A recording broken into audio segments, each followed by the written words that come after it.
red flags go, you would not find a guy with more red flags. He was not a sane person. He was not a good person. And she didn't want to go over there. But what could we do? I'm Kayden.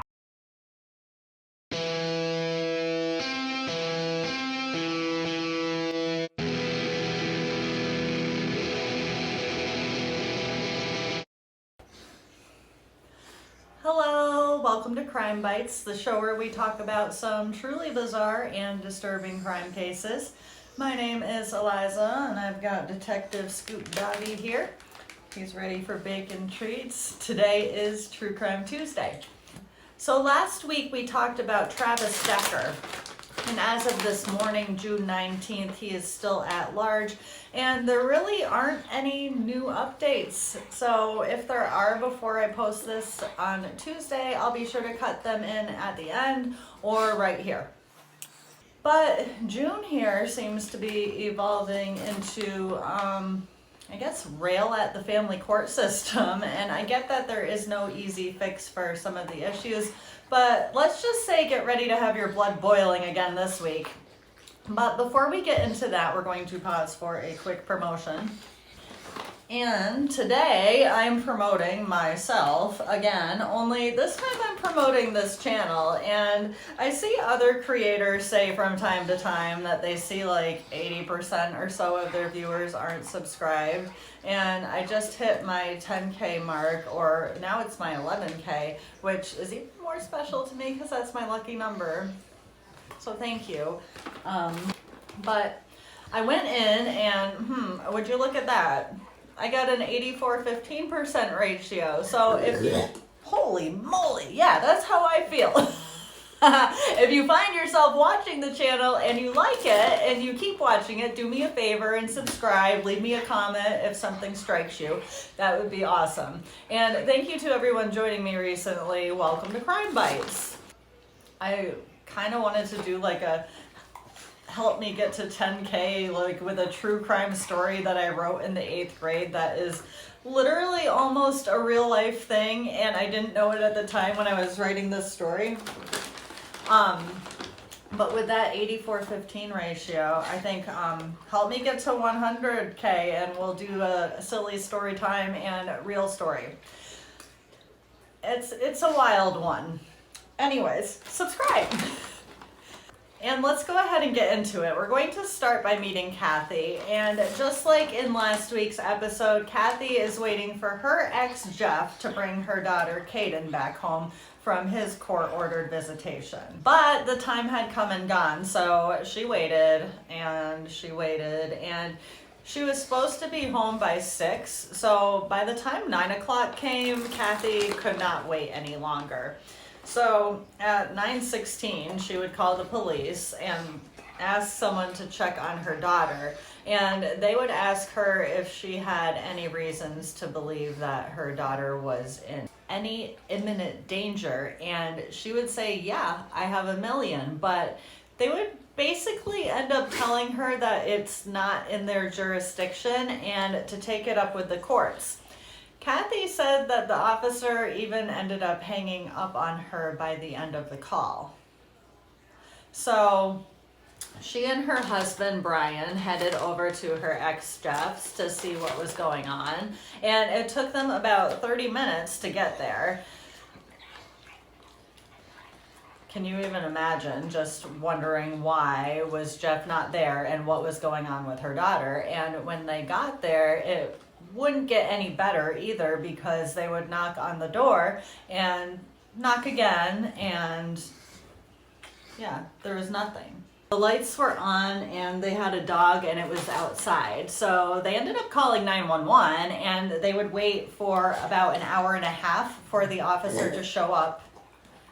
Scooter disapproves of a lot of things today. So at this point, it's very early in the morning, like a bit past midnight, even closer to 1, and the officer would tell them that without a search warrant, there was nothing that they could do, which 7-year-old girl is supposed to be home and isn't, per a court order. Her dad is not answering the door. The house is silent. The dog's running around outside. Probable cause?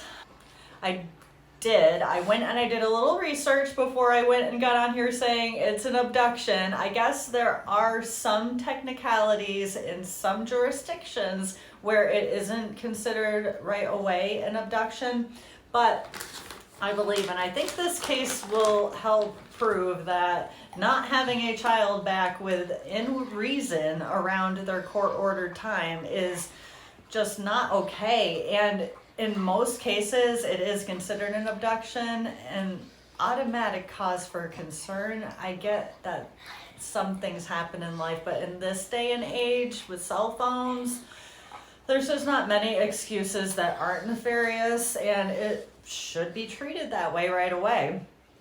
Anyhow, Cathy and Brian didn't question this officer, and they ended up going back home that night and just hoping that the next day Jeff would arrive with Kayden, and this would be just a big misunderstanding. But Cathy just kind of knew in her heart that that would not be what would happen.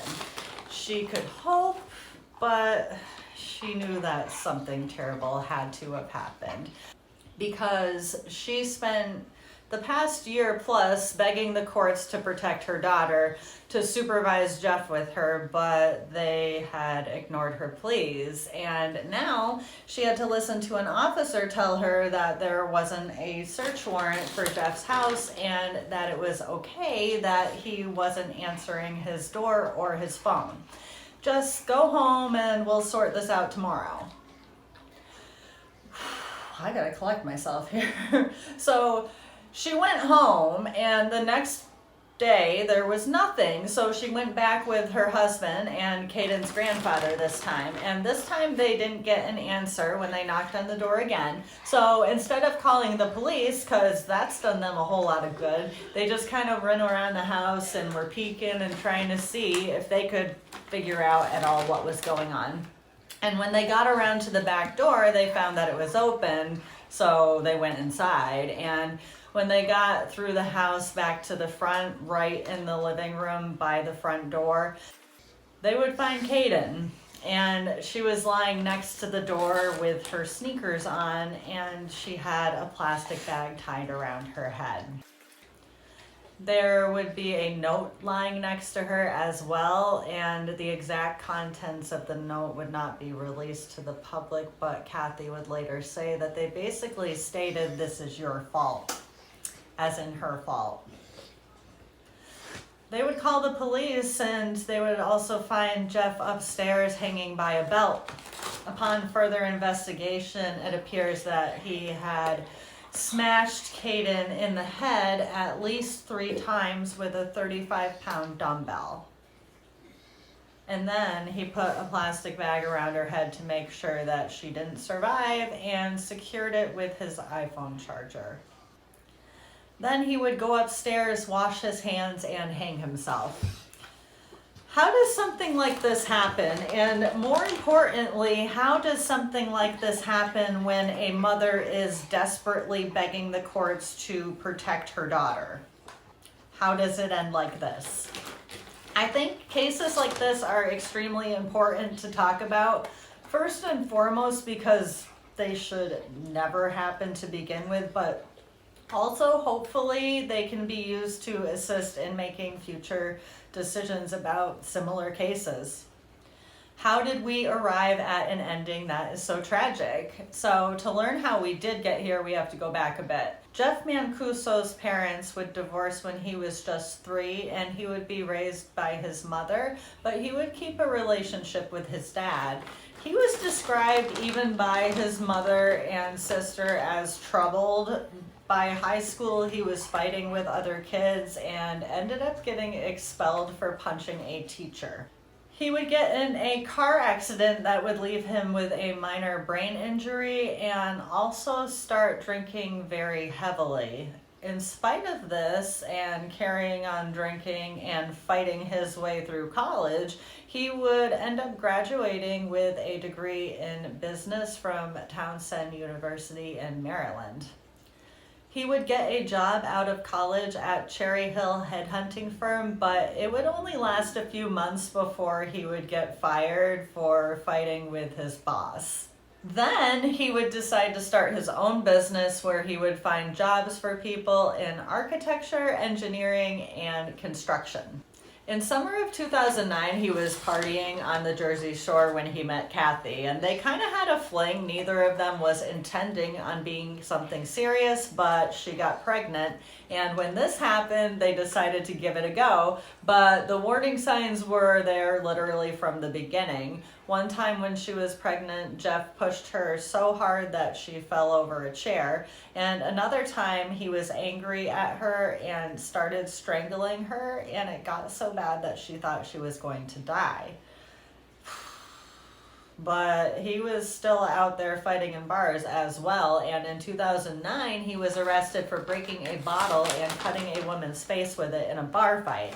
He would end up getting charged with reckless and simple assault, as well as reckless endangering of another person and having an instrument of crime.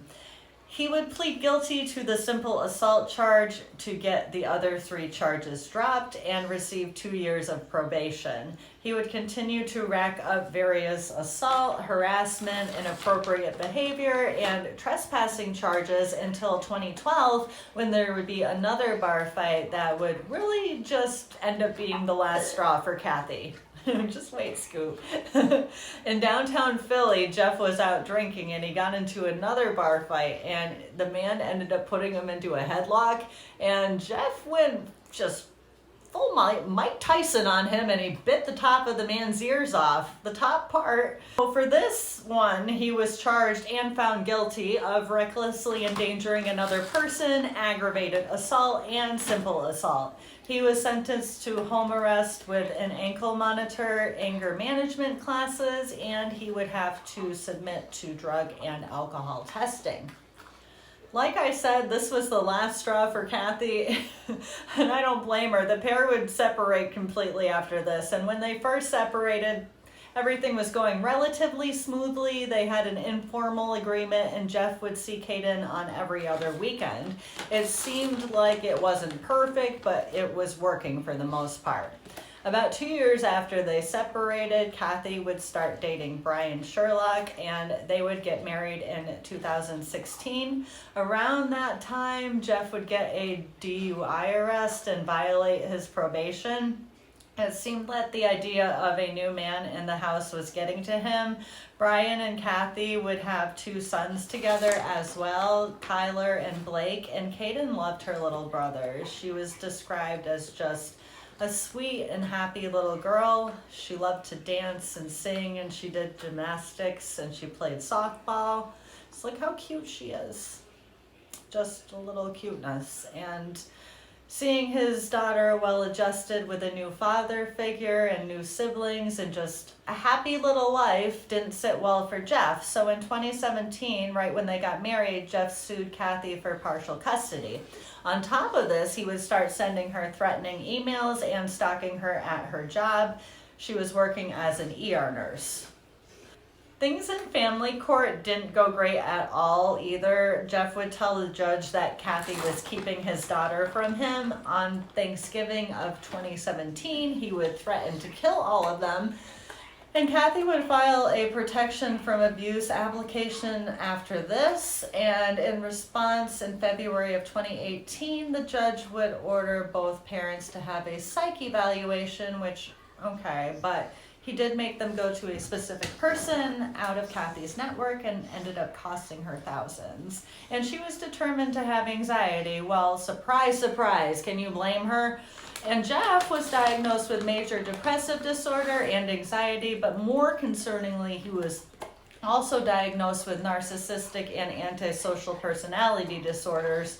Even with this evaluation, Cathy would still get the impression that Judge Trugger saw her as that toxic ex that was using her daughter as a weapon, and that was what Jeff was going for, but he was never actually violent towards Cadence, so she was still allowed to go for her unsupervised visits. And about a year after this started in court, Cathy was granted a restraining order against Jeff because of his violent history and his consistent threats towards her.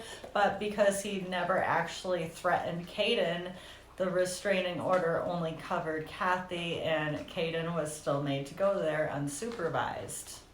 Even still, after Jeff blew up at Cathy right in the family court, or after Kayden would report him punching their dog in the face, earmuff Scooter, and hitting and pushing his mother, so Kayden's grandmother, right in front of her, even with those instances brought before the judge, she was still ordered to be sent there unsupervised.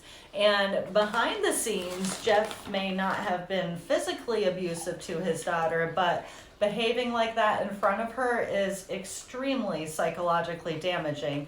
She would also tell her mother that all Daddy would talk about during their visits was court. And he made this little gem of a video, which just watch. What were you saying?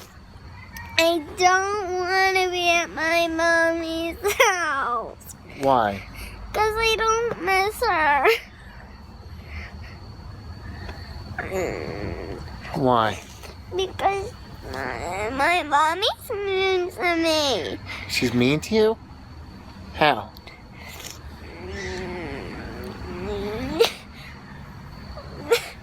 Because she always says she run away from me, and then she lies to me. She always says what?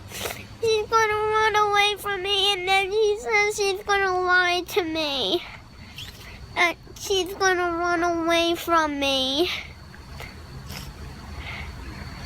She does do that. And this is just, it's one thing to record your child saying something if they've said it and play it for a judge, but this is next level diabolical. He clearly worked her up and was telling her these bad things about her mother and then encouraging it on the camera. Is anyone seeing a girl that doesn't miss her mother?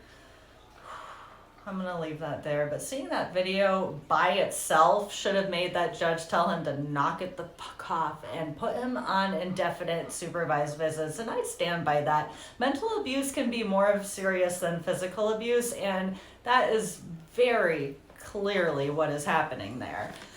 Another time, Cathy would report that he called the house, and when she didn't answer fast enough, he yelled at her and told her he hated her, and the sweet little 7-year-old girl was left crying.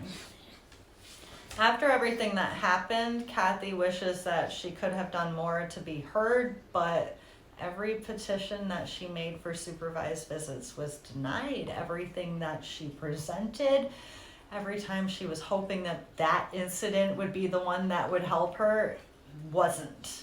And she had teachers and his own family testifying against him in court.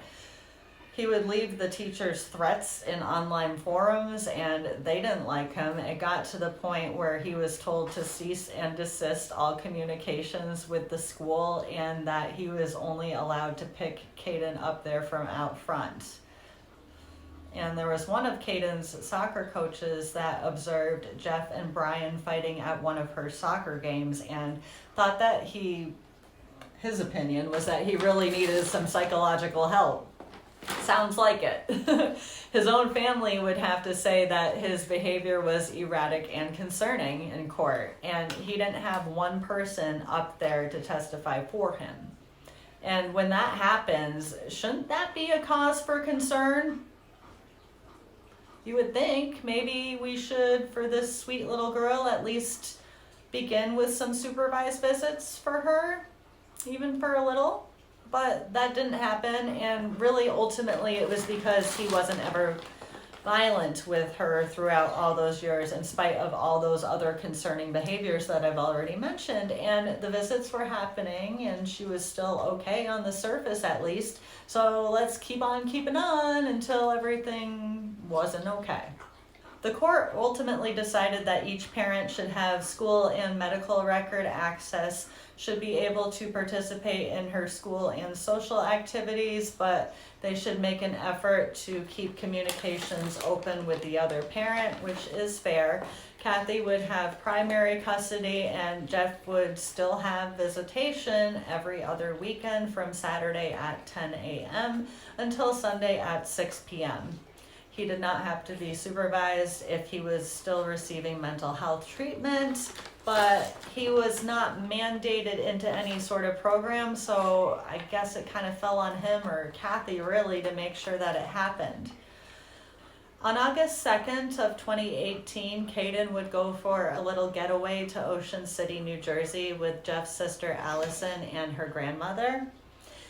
They would have a great little family time, and Jeff was not told or invited. In fact, it became an issue when Cathy told Allison that they could just bring Kayden to Jeff on the next Saturday morning for his parenting time.